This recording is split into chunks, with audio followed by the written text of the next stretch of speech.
सुनेत्रा पवार यांच्या रिक्त झालेल्या राज्यसभेच्या जागेसाठी पक्षातील अनेक जण इच्छुक होते. छगन भुजबळ यांच्यासोबतच अविनाश अधिक, प्रमोद हिंदुराव, अमरसिंह पंडित यांचा समावेश यामध्ये होता. भाजपच्या नेत्या माजी खासदार नवनीत राणा यांनी सुनेत्रा पवार यांची भेट घेतल्यानंतरही अनेक तर्कवितर्क लढवण्यात येत होते. गेल्या काही दिवसांपासून राज्यसभेवर ज्येष्ठ नेते छगन भुजबळ हे जाणार हे जवळपास ठरलं असंच वाटत होतं. स्वतः भुजबळांनी सुद्धा तशी इच्छा बोलून दाखवली होती. मात्र राज्यसभेवर जाण्यासाठी भुजबळांनी पक्षाकडे एक महत्वाची अट ठेवली होती. जी अट मान्य न झाल्यामुळे अचानक एक नाव समोर आलं, ज्याची कोणी कल्पना सुद्धा केली नव्हती. छगन भुजबळ यांच्यासारख्या बड्या नेत्याला डावलून सुनेत्रा पवारांनी राजेंद्र जैन यांना राज्यसभेची उमेदवारी जाहीर केली. भुजबळांचा ऐनवेळी पत्ता कट का झाला?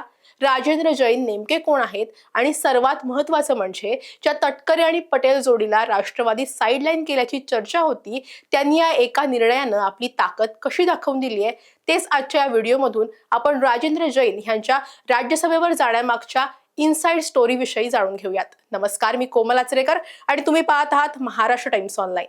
या व्हिडिओला सुरुवात करण्यापूर्वी एक महत्त्वाची आठवण, जर तुम्ही महाराष्ट्र टाइम्सचं यूट्यूब चॅनल अजूनही सबस्क्राईब केलं नसेल तर ते लगेच करा. सर्वात आधी आपण हे समजून घेऊयात की छगन भुजबळ आणि राज्यसभेचा हा नेमका गेम काय झाला. 2024च्या लोकसभा निवडणुकीमध्ये नाशिक मतदारसंघातून छगन भुजबळ यांना उमेदवारी मिळणार अशी जोरदार चर्चा होती. अमित शहा यांनीही त्यांच्या नावाला हिरवा कंदील दाखवला होता. पण महायुतीच्या जागा वाटपाच्या वादात भुजबळांना नाशिकची जागा काही मिळाली नाही. तिथे शिवसेनेच्या शिंदे गटानं बाजी मारली. तेव्हापासूनच छगन भुजबळ हे नाराज असल्याच्या चर्चा होत्या. या नाराजीची भरपाई करण्यासाठी छगन भुजबळांना राज्यसभेवर पाठवलं जाईल असं मानलं जात होतं. आणि सुनेत्रा पवारांच्या राजीनाम्यानंतर रिक्त झालेल्या जागेवर छगन भुजबळ यांच्या नावाची चर्चा सुरू होती. मात्र छगन भुजबळांनी पक्षासमोर एक मोठी अट ठेवली. छगन भुजबळ यांनी आपले पुतणे समीर भुजबळ यांचा राज्य मंत्रिमंडळात समावेश करावा अशी अट ठेवली होती. हीच अट छगन भुजबळ यांच्या दिल्लीत राज्यसभेवर जाण्याच्या मार्गात अडथळा ठरली. राष्ट्रवादीच्या इतर नेत्यांनीही फडणवीसांकडे तसा आग्रह केला होता. फडणवीस यांच्याकडून समीर भुजबळ यांना मंत्री करण्यात येणार नसल्याची राष्ट्रवादी काँग्रेस पक्षाच्या नेत्यांना माहिती देण्यात आली. समीर भुजबळ यांची मंत्रिपदी वर्णी लागत नसल्यामुळे भुजबळ यांनी दिल्लीला जाण्यास नापसंती दर्शवली. भुजबळांच्या नापसंतीनंतर राजेंद्र जैन यांच्या नावावर राष्ट्रवादी काँग्रेस पक्षाच्या कोर कमिटीच्या बैठकीत शिक्कामोर्तब करण्यात आलं. त्यामुळे अगदी शेवटच्या क्षणी राष्ट्रवादी काँग्रेसचे ज्येष्ठ नेते प्रफुल्ल पटेल यांचे अत्यंत विश्वासू मानले जाणारे राजेंद्र जैन यांना राज्यसभेची उमेदवारी देण्यात आली. आता प्रश्न असा पडेल की भुजबळ रेसमधून बाहेर पडले ते ठीक, पण हे राजेंद्र जैन नेमके कोण आहेत आणि त्यांच्या गळ्यात अचानक ही राज्यसभेची माळ कशी काय पडली? तर राजेंद्र जैन हे राष्ट्रवादी काँग्रेसचे जुने, निष्ठावान आणि पडद्यामागे राहून काम करणारे नेते आहेत. ते प्रफुल्ल पटेल यांचे अत्यंत खंदे समर्थक आणि त्यांचे एकेकाळचे ते स्वीय सहाय्यक होते. भंडारा आणि गोंदिया जिल्ह्यातील राजकीय आणि सहकार क्षेत्रातील नेते म्हणून राजेंद्र जैन यांची ओळख आहे. ते राष्ट्रवादी काँग्रेसचे गोंदिया जिल्हाध्यक्ष आणि अनेक वर्ष पक्षाच्या तिजोरीचे किल्ली सांभाळणारे म्हणजेच कोषाध्यक्ष सुद्धा राहिलेले आहेत. विधान परिषदेच्या भंडारा गोंदिया स्थानिक स्वराज्य संस्था मतदारसंघातून 2004 ते 2016 या अशा 2 टर्म मध्ये जैन हे आमदार म्हणून निवडून आले होते. भाजप नेते डॉक्टर परिणय फुके यांच्याकडून 2016च्या निवडणुकीत त्यांचा पराभव झाला होता. या निवडणुकीत राष्ट्रवादी काँग्रेस हा महायुतीचा घटक पक्ष असल्यामुळे उमेदवारीची आशा पूर्णपणे मावळली.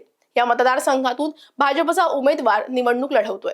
यानंतरही जैन यांनी आपली पक्षावरील निष्ठा कायम ठेवली. त्यांना आता देण्यात आलेली ही उमेदवारी म्हणजेच आजवरच्या त्यांच्या पक्षनिष्ठेचं फळ असल्याचं मानलं जाते. राजकीय क्षेत्रात कार्य करत असतानाच गोंदिया शिक्षण संस्थेचा कारभारही ते सांभाळतात. गोंदिया जिल्हा मध्यवर्ती सहकारी बँकेच्या स्थापनेपासून आजपर्यंत जैन हे अध्यक्ष म्हणून कार्यरत आहेत. राष्ट्रवादी काँग्रेस पक्षाचे राज्य सचिव म्हणून सुद्धा त्यांनी काम केलेले. राष्ट्रीय पातळीवरही पक्ष संघटना वाढीसाठी त्यांनी कार्य केलंय. नागपूर जिल्ह्याचे राष्ट्रवादी काँग्रेस पक्षाचे प्रभारी पदही त्यांना देण्यात आलं होतं. गोंदिया भंडारा ह्या पूर्व विदर्भाच्या भागात प्रफुल्ल पटेल यांच्यानंतर राजेंद्र जैन हेच राष्ट्रवादीचा मुख्य चेहरा आहेत. ते अत्यंत शांत, सुसंस्कृत आणि लो प्रोफाईल राहून पक्षाशी संघटनात्मक बांधणी करणारे नेते म्हणून ओळखले जातात. विदर्भात भाजपची मोठी ताकद आहे. तिथे काँग्रेस त्यांचा मुख्य विरोधक आहे. त्या तुलनेत राष्ट्रवादी काँग्रेसची ताकद मर्यादित आहे. भंडारा गोंदियामध्ये राष्ट्रवादी शक्तिशाली होती, तिथे देखील आता भाजपनं आपली ताकद वाढवलेली आहे. या पार्श्वभूमीवर विदर्भातील नेत्याला ताकद दिली तर पक्ष संघटना मजबूत होईल असा विचार प्रवाह पुढे आला आणि त्यातूनच राजेंद्र जैन यांच्या उमेदवारीवर शिक्कामोर्तब झालं असं सांगण्यात येतंय। तर दुसरीकडे खासदार पटेल यांनी पक्षातील आपलं वजन वापरत जैन यांच्यासाठी उमेदवारी मिळवल्याचीही चर्चा आहे।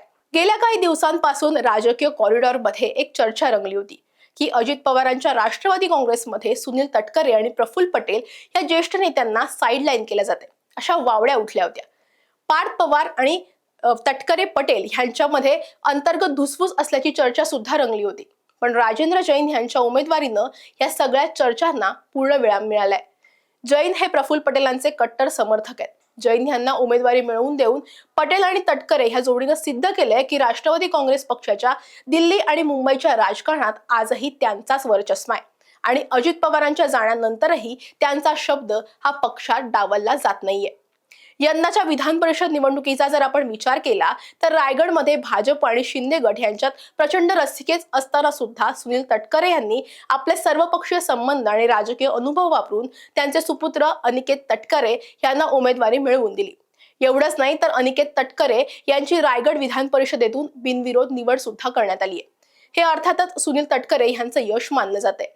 त्या पाठोपाठ रविवारी छगन भुजबळ यांच्यासारखा तगडा नेता रिंगणात असताना अनपेक्षितपणे शेवटच्या क्षणी प्रफुल्ल पटेल यांचे कट्टर समर्थक असलेले राजेंद्र जैन यांना उमेदवारी मिळाली।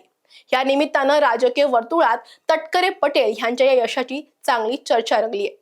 छगन भुजबळांना डावलून राजेंद्र जैन यांना राज्यसभेवर पाठवण्याचा हा निर्णय म्हणजे केवळ एका नेत्याची निवड नाहीये, तर तो राष्ट्रवादी काँग्रेसमधील अंतर्गत शक्ती प्रदर्शनाचा निकाल आहे। या निर्णयामुळे प्रफुल्ल पटेल आणि सुनील तटकरे यांनी पक्षातलं आपलं स्थान किती मजबूत आहे हे पुन्हा एकदा दाखवून दिलंय। तर दुसरीकडे छगन भुजबळ यांनी इतरांना जो न्याय मिळाला, इतर लोक राज्यसभा लोकसभेवर आहेत, तिकडे त्यांची मुलंबाळ मंत्री आहेत, मी पण राष्ट्रवादी काँग्रेस पक्ष स्थापन करण्यापासून पुढाकार घेतलेला आहे, त्यामुळे मला सुद्धा हाच न्याय मिळाला पाहिजे अशी मागणी होती असं छगन भुजबळ यांनी स्वतः म्हटलंय। त्यामुळे आगामी काळात छगन भुजबळ कोणतं पाऊल उचलतात याकडे संपूर्ण महाराष्ट्राचं लक्ष लागलंय। पक्षात या उमेदवारीवरून कोणतीही नाराजी नसल्याचा दावा राजेंद्र जैन यांनी केलाय। वरिष्ठ नेत्यांनी चर्चा करूनच एका सामान्य कार्यकर्त्याला राज्यसभेवर जाण्याची सुवर्ण संधी दिली आहे असंही राजेंद्र जैन यांनी स्पष्ट केले। पण तुम्हाला काय वाटतं, भुजबळांना डावलून बरोबर केलं की चूक? राजेंद्र जैन यांच्या निवडीमुळे राष्ट्रवादीला विदर्भात फायदा होईल का? तुमच्या प्रतिक्रिया आम्हाला कमेंटमध्ये नक्की सांगा। हा व्हिडिओ आवडला असेल तर लाईक आणि शेअर करायला विसरू नका। असेच व्हिडिओ पाहण्यासाठी महाराष्ट्र टाइम्सचं YouTube चॅनल सबस्क्राईब करा, आम्हाला इन्स्टा फेसबुकवरती फॉलो करा आणि हा व्हिडिओ तुम्ही शेवटपर्यंत पाहिलात त्यासाठी धन्यवाद।